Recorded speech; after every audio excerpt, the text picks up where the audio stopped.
दीपू भगत जी। राधे राधे गुरु जी। महाराज जी, आपके सत्संग को सुन के मांस मछली शराब मैंने छोड़ दिया महाराज जी। गुरु जी, मेरे मन में एक विचार काफी समय से चला आ रहा है कि आप कहते हैं कि अतिथि देवो भव। मेरे घर पर अभी जो भी अतिथि आते हैं वो सभी मांस मछली का सेवन करते हैं और मैं उनको शाकाहारी खिलाता हूं। तो महाराज जी वो गुस्सा होकर जाएं तो इनका कहना है कि और गुस्सा हो जाए, एक बीता और गुस्सा हो जाए। हाँ, नहीं, हमको हम जो पाते हैं वही पवाएंगे। अगर तुम जो पाते हो हम नहीं पवा पाएंगे। इन सबको छोड़ दिए, मेरा आप एक ही लक्ष्य है, राधा रानी को प्राप्त करना। बिल्कुल, हाँ बिल्कुल। गंदा आहार किसी को नहीं पवाएंगे और रिश्तेदार बने रहे चाहे ना बने रहे, आप इसकी चिंता ना करो। कलिकाल है, अब प्रायः गंदगी ही बढ़ती चली जा रही है।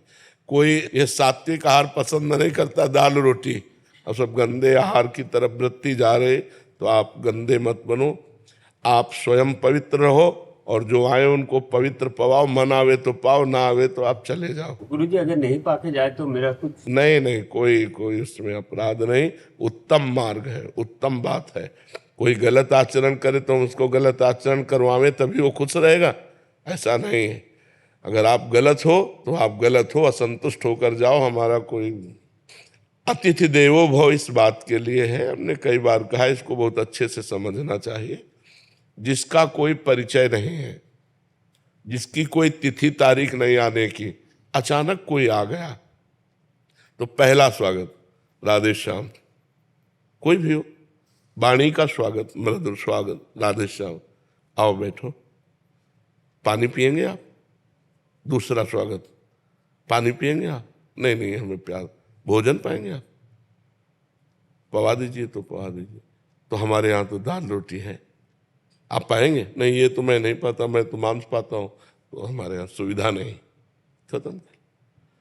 अब जैसे कोई संत आता है तो दो बातें तो आप दे ही सकते हैं, मधुर वचन और जल।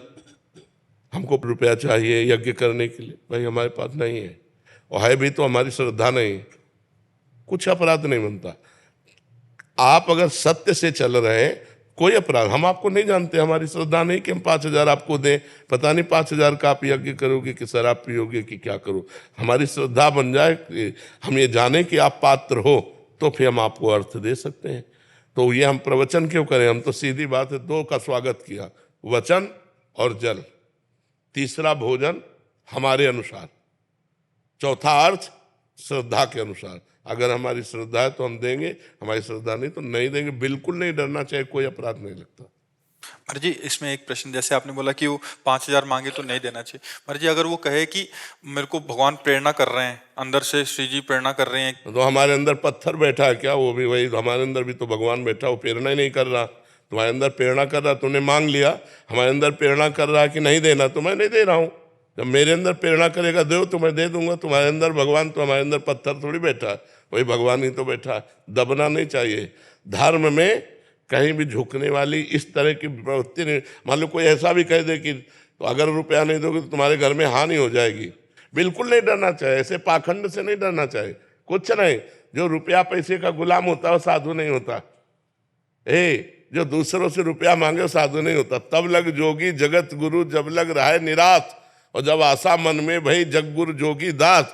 भगवान का दास बन करके साधु वेश रख कर रुपया मांगे घूमे, वो लक्ष्मी महारानी का दास हो सकता था, नारायण का दास नहीं हो सकता।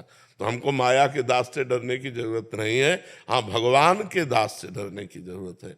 कोई भूखा आया है और कह रहा भोजन पवा दो, अब आपकी बड़ी तीव्रता से आपको कहीं जाना है, अब आपको समस्या है, आप पहले भोजन की व्यवस्था उसकी करो। धर्म कहता है वो दरवाजे पे भूखा आया, अब वापिस न जाने पावे। हमारे पास जो कुछ जल पात्र भोजन जो भी है आप पा लीजिए, फिर हम अन्य कार्य देखेंगे।